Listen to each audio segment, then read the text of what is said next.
Today I want to talk about a kind of a hidden epidemic amongst women. Um, some of the strongest, smartest women I know are quietly trapped in relationships that are destroying them.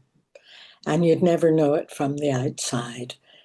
They're professional women, they're doctors, they're teachers, they're consultants, they're mothers, they're keeping a family together, they're community pillars. And all you can see is how strong and competent and capable they are.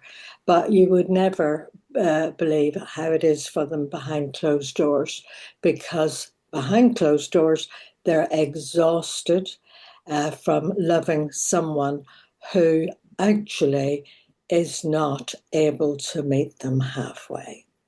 And I've seen a lot of it in nearly 40 years of a practice. Robin Norwood, 40 years ago, Robin Norwood wrote the book Women Who Love Too Much. And it was a life-changing book for me and for hundreds of thousands of other women at the time. And the patterns that she described 40 years ago still exist today. But today they're hidden better. So the book that I've written is Women Who Loved Too Much, and I have brought in the trauma perspective and the neurodivergent perspective and what the advances in neuroscience says. Because today it's different. Women today are able to hide it better.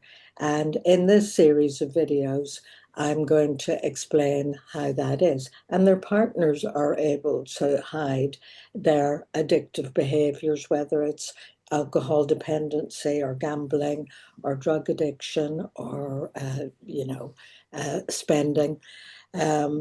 Because both sides of it can hide it better, because nowadays we've got remote working. We've got the social media personas. We've got, you know, functioning alcoholism is a big thing.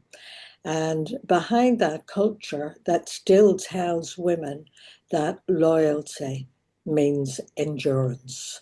And that is a lot of women still have that. And so in my psychotherapy work, I've seen this pattern hundreds of times, where women believe that they have got to continue enduring. The women who stay in these relationships, which are extremely difficult, they are not weak women. These are women who are devoted to, they're devoted to trying to make a relationship work, but they slowly disappear inside the relationship. And this series explores why it happens and how recovery can become possible. So, just as a matter of interest, I'd be interested in your opinion. Why do you think highly capable women sometimes stay longest in difficult relationships? I'll answer all of your comments, and I'll see you in the next video. Bye for now.